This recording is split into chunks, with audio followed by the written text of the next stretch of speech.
História Otaku apresenta. Quando o mundo ainda tremia sob o peso da guerra, quando os campos estavam partidos por fogo, ferro e juramentos antigos, havia um céu que parecia sempre queimado. As nuvens pesadas e imóveis desciam tão baixo que quase tocavam as torres quebradas dos templos. E naquele tempo de sangue e poeira, o nome de Elizabeth era sussurrado como uma prece e temido como um presságio. Ela não era apenas uma deusa. Era a luz antiga, guardiã de um reino que já não lembrava como descansar. Seu povo a adorava com mãos trêmulas, mas até a devoção tinha gosto de desespero. Porque a guerra já consumia tudo havia tempo demais. Ela caminhava entre os feridos sem tocar o chão. O manto branco arrastava sobre pedras negras, e onde sua presença passava, até a dor parecia hesitar por um instante. Mas dentro dela havia um cansaço que ninguém via. Um cansaço silencioso, profundo, quase proibido. Porque uma deusa também sente. Também observa a morte se aproximando todos os dias. Também escuta os nomes dos que se vão, um por um, até que os nomes se tornem ausência. Do outro lado da guerra estava ele. O inimigo. Um guerreiro marcado por cicatrizes antigas, olhos duros demais para quem ainda carregava um coração vivo, e mãos acostumadas a obedecer ordens que nunca nasceram do amor. Ele vinha de um reino rival, forjado pela mesma fome de poder, pela mesma dor de perder irmãos, terras, promessas. Seu nome era dito com raiva entre os soldados de Elizabeth.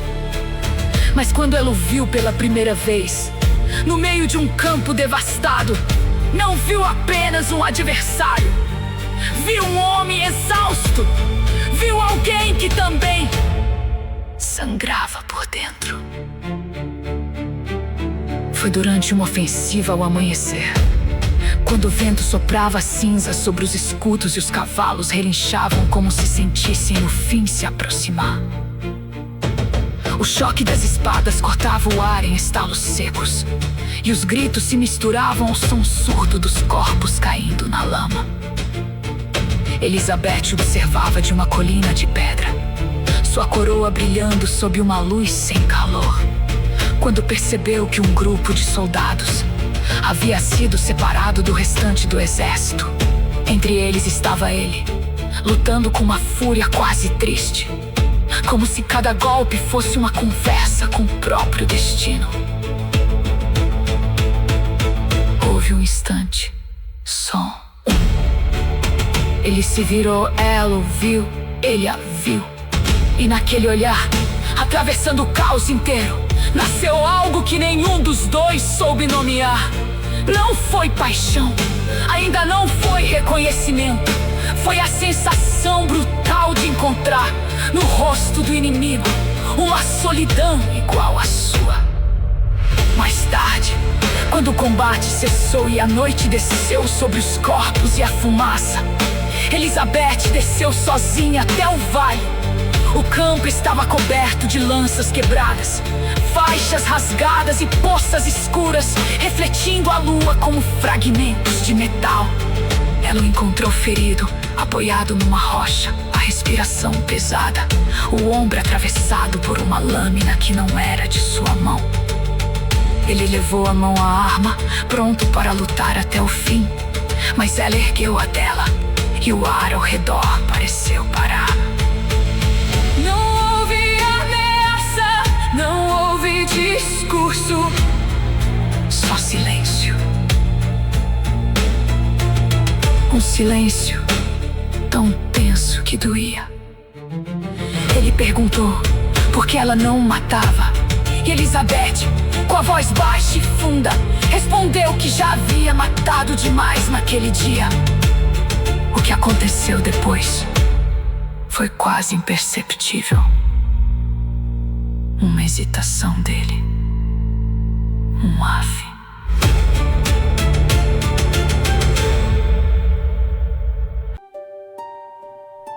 No alto de um reino escondido entre montanhas de pedra violeta, existia um palácio onde as janelas de cristal guardavam a luz do amanhecer, como se ela fosse sagrada. Ali vivia Elizabeth, a terceira princesa, a mais jovem das três, embora isso nunca tivesse tornado menor aos olhos do povo. Ela tinha mãos leves, voz serena e um dom raro, o dom de curar. Bastava tocar a pele febril de uma criança para a febre ceder. Bastava encostar os dedos em um ferimento recente para a dor diminuir. Como se o próprio ar obedecesse à sua bondade. Os camponeses diziam que Elizabeth não apenas ajudava o reino, ela escutava o sofrimento dele. E talvez por isso a noite em que os guerreiros corrompidos atravessaram os portões tenha sido tão cruel. O céu se abriu em fogo e fumaça, as torres caíram, o ferro bateu contra a pedra. Enquanto as duas irmãs mais velhas eram levadas pela confusão do ataque, Elizabeth viu o trono cercado por homens que já não pareciam homens. Seus olhos estavam vazios, escurecidos por alguma força antiga e doente. Naquela noite, o reino não perdeu apenas suas muralhas. Perdeu a paz. Elizabeth foi escondida por uma aia idosa. Uma mulher que tremia enquanto lhe entregava um manto simples, sem bordado, sem brasão, sem nada que denunciasse sua origem. Se ficarem sabendo quem você é, a velha sussurrou, vão usar seu nome como usam uma lâmina. A princesa quis resistir, quis voltar, quis correr até o salão principal e enfrentar sozinha o horror que engolia sua casa. Mas então ouviu os gritos dos feridos e entendeu. Se ficasse, seria capturada. Se fosse capturada, seu dom seria arrancado dela. E se isso acontecesse, o povo não teria mais nenhuma chance. Foi assim que Elizabeth fugiu. Saiu pelos túneis de pedra sob o jardim das azaleias azuis, carregando apenas uma pequena bolsa de couro, algumas moedas antigas e um mapa partido ao meio. O outro pedaço, Aya lhe disse, apontava para terras esquecidas, onde um grupo lendário de guerreiros havia desaparecido há muitos anos. Os velhos contavam histórias sobre eles à luz da lareira, guerreiros que surgiam quando o mundo parecia quebrar, protetores de fronteiras, guardiões de juramentos, sombras de coragem, tempos de desespero. Ninguém sabia onde estavam, ninguém sabia se ainda viviam. Mas Elizabeth precisava acreditar que sim. A estrada fora do reino não era feita de promessas. Era feita de barro, vento e silêncio. Mesmo assim, ela seguiu. Passou por campos queimados, por pontes suspensas sobre rios gelados, por aldeias onde as pessoas falavam baixo, como se o medo pudesse ouvi-las. Em cada vila, Elizabeth escondia o rosto, oferecia ajuda quando podia, curava em segredo quando encontrava alguém em sofrimento. Uma mulher com a mão ferida, um menino com a febre tremendo nos ossos, um velho caído à beira da estrada, sem forças para levantar. A bondade dela corria antes mesmo de seu nome, e foi nessa travessia, quando a noite começava a descer sobre uma floresta de pinheiros tortos, que ela sentiu pela primeira vez que não estava sozinha. Quem é você no escuro? Quem conhece meu nome? Quem caminha tão perto sem tocar meu chão? Elizabeth, Elizabeth, Elizabeth. O vento parecia dizer: Elizabeth, Elizabeth, Elizabeth. Como uma lembrança antiga, ela se virou, o coração apertado, e viu apenas um vulto parado entre as árvores, calmo, imóvel, como se já esperasse há muito tempo. O homem surgiu da sombra com a tranquilidade de quem não teme a noite. Usava um manto escuro, preso por uma fivela de metal gasto.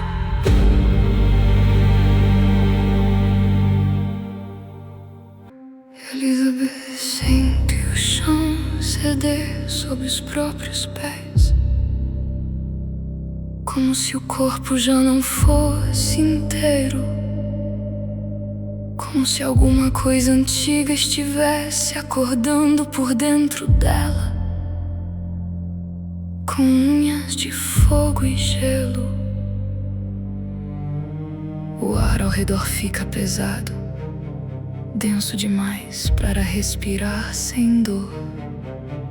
Ela leva a mão ao peito e entende, antes mesmo da primeira lembrança, que a maldição não está apenas matando sua carne, está devorando as bordas da sua alma lentamente, com crueldade quase humana.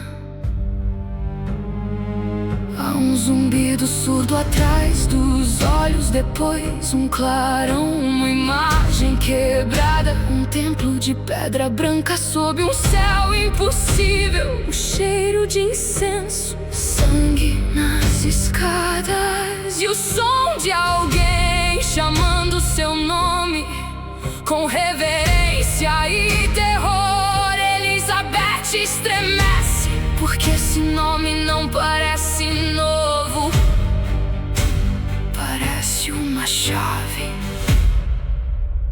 parece uma ferida aberta há séculos.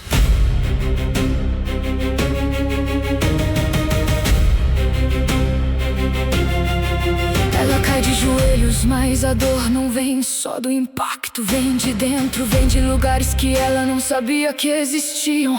Cada memória que retorna arranca algo dela em silêncio, como se o passado exigisse pagamento para ser lembrado. Seu corpo treme, a pele esquenta, então gela de novo. As mãos dela brilham por um segundo, fracas, hesitantes, como uma maré que ainda não decidiu se volta ou se destrói a costa. Elizabeth respira fundo e o ar entra rasgando, porque agora ela vê corredores de um palácio dourado, vê homens ajoelhados, vê seu próprio rosto refletido em água clara. Mas não é o rosto de uma garota comum, é o olhar de uma deusa, antigo, sereno e terrivelmente solitário. Ela balança a cabeça, tentando fugir daquilo, tentando se agarrar à vida que ainda conhece. Mas a maldição aperta mais fundo, e a sua vida, pela primeira vez, parece uma vela prestes a apagar. Não, a palavra sai baixa, quebrada, quase infantil. Ela tenta lembrar quem foi antes de todas essas dores, antes de cada batalha, antes de cada despedida. Mas a verdade vem vindo em ondas, e cada onda traz consigo consigo culpa, amor, guerra e uma tristeza tão grande que quase parece sagrada. Ela sente medo de si mesma, medo do que pode fazer se deixar essa memória ocupar tudo. Medo de perder a menina que ainda existe nela, enquanto a deusa desperta com os olhos cheios de passado.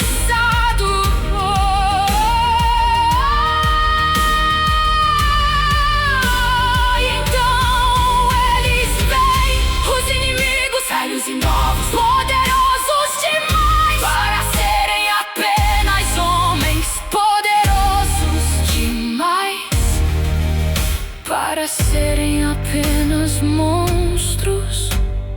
Elizabeth sente quando a atenção dele se fixa nela, como facas encontrando carne. Ela quer recuar, quer desaparecer, mas ao seu lado estão os aliados, feridos, cansados de pé por teimosia e amor. Ela olha para eles e percebe que não pode cair agora, não. Enquanto eles ainda lutam, não.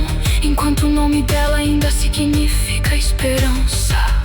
O combate explode ao redor dela em fragmentos de luz e sombra, e cada movimento parece puxar outra memória do fundo do abismo. Ela ergue a mão e o ar responde, não como um truque, não como um milagre pequeno. Responde como algo que a reconhece, como se o mundo tivesse esperado séculos por aquele gesto. Mas o poder não vem limpo, vem com dor, vem como se seus ossos fossem feitos de vidro prestes a partir. Ela ouve a própria respiração falhando, sente o calor subir pela garganta, sente a cabeça latejar com nomes antigos que não cabem mais no presente. E entre um golpe e outro vê flashes de outra vida, uma coroa descendo sobre sua fronte, lágrimas caindo em silêncio diante de um altar. Promessas feitas sob a lua e a certeza terrível de que tudo que ela amou um dia foi arrancado dela por uma mão.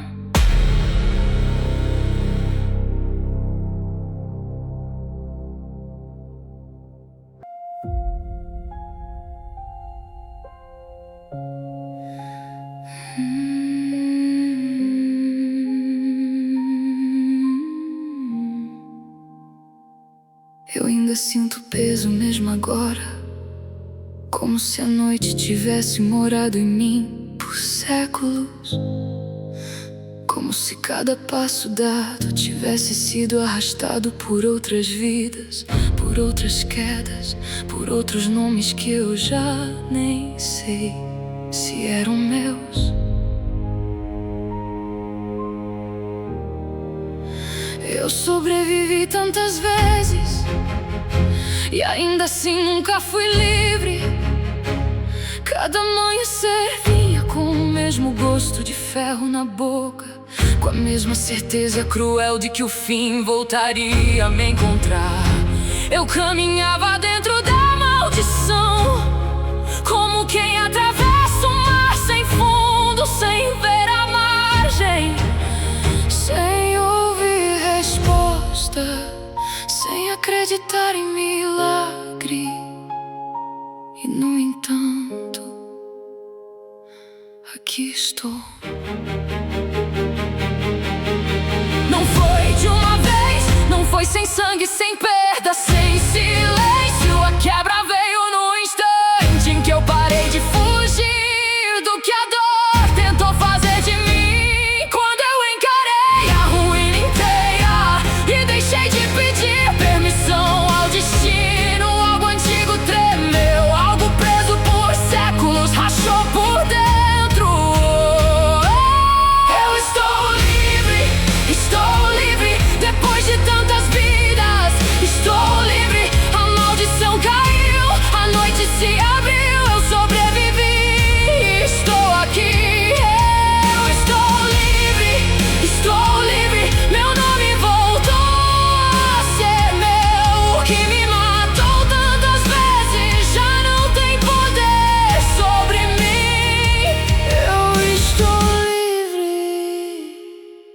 O momento decisivo não veio com grito, veio com escolha. Veio quando minhas mãos, cansadas de carregar despedidas, decidiram não oferecer mais meu coração ao mesmo abismo. Veio quando eu ouvi, por trás do desespero, a voz de tudo que eu amei, me chamando para viver, não para repetir a tragédia.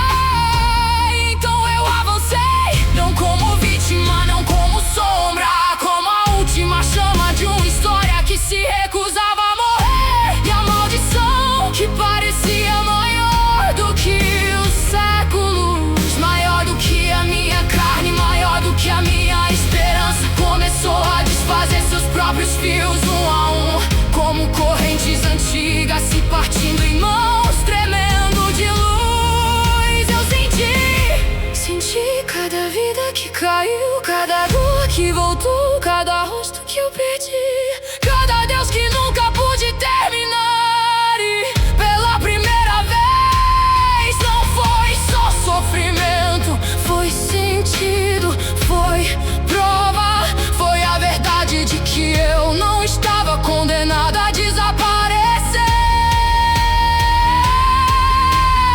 Houve um segundo em que tudo ficou suspenso, o mundo parou de me ferir, o ar ficou imóvel e eu compreendi com uma clareza quase insuportável que sobreviver também pode ser uma forma de vitória, que permanecer de pé após incontáveis fins é um tipo de milagre, e eu deixei esse milagre me atravessar. Eu estou livre depois de tantas vidas. Estou livre, a maldição caiu, a noite se abriu, eu sobrevivi. Estou aqui, eu estou livre, meu nome voltou a ser meu. O que me matou tantas vezes já não tem poder sobre mim. Eu estou livre. Quando eu os vi, não havia dor entre nós, não havia aquela distância cruel, nem o peso do destino arrancando tudo outra vez. Havia apenas paz, um reencontro sem ferida, sem pressa, sem medo de que o toque virasse despedida. Eu os vi como se o tempo enfim tivesse pedido perdão, e por um instante meu peito deixou de lutar.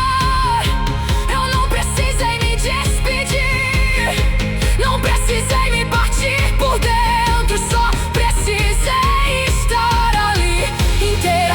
Então entendi o verdadeiro significado de tudo. Não era sobre vencer a morte, não era sobre desafiar o impossível por orgulho. Era sobre atravessar séculos de queda, sem deixar que a crueldade apagasse o que ardia de mais puro em mim. Era sobre sair do ciclo, sem levar comigo o veneno dele. Eu estou livre, e agora eu posso ficar. Posso tocar o amanhã, sem que ele me cobre um preço. Posso amar sem medo, posso existir sem cura. Estou livre, e o mundo ainda está aqui. Não como uma sentença, mas como um começo, como terra depois da tempestade, como manhã depois de um inverno eterno. Eu estou livre, minha dor não foi em vão.